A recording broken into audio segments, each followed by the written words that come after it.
মোকালমৰা বৰঢাপত AADM social welfare এছ'চিয়েশ্যনৰ বিৰুদ্ধে ভূমি দখলৰ অভিযোগত ইলিয়াছ খানৰ সংবাদমেল। আইনী বিচাৰ চলি থকা ভূমি দখলৰ অপপ্ৰচাৰৰ বিৰুদ্ধে এই সংবাদমেল। নলবাৰী গাঁৱৰ মোকালমৰা বৰঢাপ গাঁৱৰ এটুকুৰা বিবাদমান ভূমিক লৈ দুই ফৈদৰ মাজত তুমুল বাকযুদ্ধ চলি থকাৰ মাজতে AADM ছ'চিয়েল ৱেলফেয়াৰ এছ'চিয়েশ্যনৰ বিৰুদ্ধে ভূমি দখলৰ অভিযোগ আনি মাটিৰ দলিত হাতে হাতে লৈ মাটিৰ মালিকসকলে কালি এক সংবাদমেলৰ আয়োজন কৰে। প্ৰায় 30 বছৰ ধৰি চৰকাৰীভাৱে তদন্তহীন বৰক্ষেত্ৰী ৰাজচক্ৰ বিষয়া অনুমোদন সাপেক্ষে অঞ্চলটোৰ কেইবাটাও পৰিয়ালে 26 বিঘাৰো ওপৰৰ ঘৰ বসতি বনাই বসবাস কৰি আহিছে। 2013 চনত বৰক্ষেত্ৰী ৰাজচক্ৰ বিষয়া অপৰ্ণা বৰ্মন নামৰ এগৰাকী মহিলাৰ আবেদনৰ ভিত্তিত কোনো ধৰণৰ তদন্ত আৰু শুনানি নোহোৱাকৈ নামজাৰি ৰোধ কৰাৰ গুৰুত্বৰ অভিযোগ উত্থাপন কৰিছিল মাটি ক্ৰয় কৰি ভোগ দখল কৰা পৰিয়ালকেইটাই। তদন্তহীন চক্ৰ বিষয়াগৰাকীয়ে পৰিকল্পিতভাৱে এই মানুহখিনিৰ নাম কৰ্তন কৰাৰ পাছতে বৰঢাপ গাঁৱৰ লোকসকলে নলবাৰী দেৱানী আদালতত লগে লগে এটা গোচৰ ৰুজু কৰে। ইতিমধ্যে নলবাৰী দেৱানী আদালতে ৰায়দান সম্পূৰ্ণ নোহোৱাকৈ মানুহখিনিক কোনেও একো হাৰাশাস্তি কৰিব নোৱাৰে বুলি নিৰ্দেশনা দিয়াৰ কথা উল্লেখ কৰে আজিৰ এই সংবাদমেলত। গোচৰ চলি থকাৰ মাজতে নৱজিৎ বৰ্মন নামৰ এগৰাকী লোকৰ নেতৃত্বত AADM ছ'চিয়েল ৱেলফেয়াৰ এছ'চিয়েশ্যন নামৰ বিবাদ ভূমি তেওঁলোকৰ বুলি দাবী কৰি দখল কৰাৰ চেষ্টা চলায়।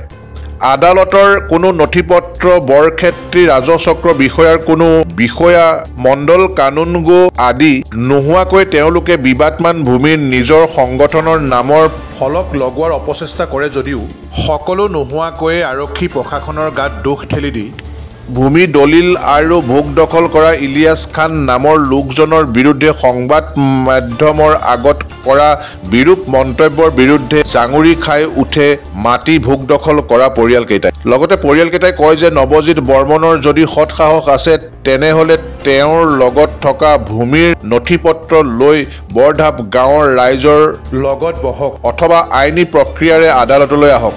অন্যথা বৰ্মনৰ বিৰুদ্ধে খানৰ ভাৱমূৰ্তি নষ্ট কৰাৰ বাবে মানসিক গোচৰ তৰিবলৈ সাজু আছে পৰিয়ালকেইটাই। কালি শ্ৰী নৱজিৎ বৰ্মন নামৰ এজন লোকে সংবাদমেল পাতি মোৰ নাম লৈ বহুতো অসত্য আৰু সন্মানহানিকাৰক কথাবোৰ কোৱাৰ বাবে স্পষ্টীকৰণ দিবলৈ আজি এই সংবাদমেলৰ আয়োজন কৰিছোঁ। উক্ত নৱজিৎ বৰ্মনক মই চিনি নাপাওঁ, তেখেতৰ ঘৰ ক'ত মই নাজানো। আজি কিছুদিন ধৰি বৰঢাপ গাঁৱলৈ সৰু 4চকীয়া গাড়ী লৈ কিছুমান মানুহ লৈ মাজে মাজে আহি বৰঢাপ গাঁৱৰ মানুহখিনিক ভয় দেখুৱাবলৈ যত্ন কৰি আহিছে। নেকি মানুহবোৰক কোনে আৰু কিয় পঠায় মই নাজানো। মই গাঁৱৰ মানুহৰ হকে কথা কৈ আছো। আজিৰ পৰা 11 বছৰ আগতে অৰ্থাৎ 2013 চনত তেতিয়াৰ বৰক্ষেত্ৰী ৰাজচক্ৰ বিষয়া, তেওঁৰ নাম আছিল দিগন্ত বৈশ্য। বৰঢাপ গাঁৱত বসবাস কৰি থকা বহুতো লোকৰ খেৰাজ মেদি 29 নম্বৰ দাগত 29 নম্বৰ পাট্টাৰ থকা নামজাৰি বিনা কাৰণত কোনো শুনানি নোলোৱাকৈ খাৰিজ কৰি দিয়ে। সেই সময়ত এগৰাকী মহিলা অৰ্পণা বৰ্মনৰ দৰখাস্ত মৰ্মে দিগন্ত বৈশ্যই এই মানুহবোৰৰ নামবোৰ কাটি দিয়ে, নামজাৰিবোৰ কাটি দিয়ে। এই লোকসকলৰ প্ৰত্যেকৰে ৰেজিষ্টাৰ দলিল আছে। পাৰ্মিশ্যন লৈ চৰকাৰৰ পৰা পাৰ্মিশ্যন লৈ ৰেজিষ্টাৰ দলিলবিলাক কৰা হৈছে। এইবিলাক আমাৰ আছে আৰু সেই দলিলবোৰৰ বাবে চেল পাৰ্মিশ্যনো ৰাজচক্ৰ বিষয়াই মহোদয়ে দিছিল। ৰাজচক্ৰ বিষয়া মহোদয়ে সেইবিলাক চেল পাৰ্মিশ্যনো দিছিল, নামজাৰিও তেওঁই দিছিল। এই মাটি কিনা দলিলবোৰ প্ৰায় 30 বছৰ আগৰ পুৰণা, 30 বছৰ আগৰ। মাত্ৰ দুৰ্নীতিত লিপ্ত হৈ এই নামজাৰিবোৰ কৰ্তন কৰিছিল। তেতিয়া মই আৰু মোৰ লগৰ লোকসকলে নলবাৰীৰ দেৱানী আদালতৰ আশ্ৰয় লওঁ। বৰ্তমানৰ TS নম্বৰ 70/20 নম্বৰত দেৱানী গোচৰ চলি আছে। আদালতে এই বুলিও নিষেধাজ্ঞা দি থৈছে যে যিসকল লোকৰ নামজাৰি দিগন্ত বৈশ্যই কাটিছে তেওঁলোকৰ দখলত কোনেও দিগদাৰি কৰিব নোৱাৰিব গোচৰ শেষ নোহোৱা পৰ্যন্ত। সেইদৰে আমি ইমান দিন চলি আছো আৰু গোচৰ চলাই আছো। মাজে মাজে উক্ত মহিলা অৰ্পণা বৰ্মনে আমাক দম দিবলৈ মানুহ পঠিয়াই থাকে, কিন্তু আহি উভতি যায়। ঘৰত মানুহ নাথাকে, পথাৰত কাম কৰিবলৈ যোৱা অৱস্থাত সেই মানুহবিলাক আহে, 5 মিনিটৰ ভিতৰত আহি গুচি যায় অলপ ফটো চটো মাৰি। যিখিনি মাটি নৱজ্যোতি বৰ্মনে তেওঁৰ বুলি কৈ এখন বেনাৰ মাৰিছিল, সেইখিনি মোৰ মাটি, ৰেজিষ্টাৰ দলিল যোগে কিনা মাটি। এইবিলাক তাৰ প্ৰমাণ, এইবিলাক ৰেজিষ্টাৰ দলিল মোৰ হাতত আছে। এইবিলাক দলিল আৰু যিখিনি মানুহৰ নামজাৰি কৰ্তব্য প্ৰত্যেকৰে দলিল আছে, ৰেজিষ্টাৰ দলিল প্ৰত্যেকৰে আছে, প্ৰত্যেকৰে দলিল আছে। মোৰ বিৰুদ্ধে তেওঁ বহু অপশব্দ আৰু বেয়া ভাষা কৈছে, মোৰ বদনামো কৰিছে।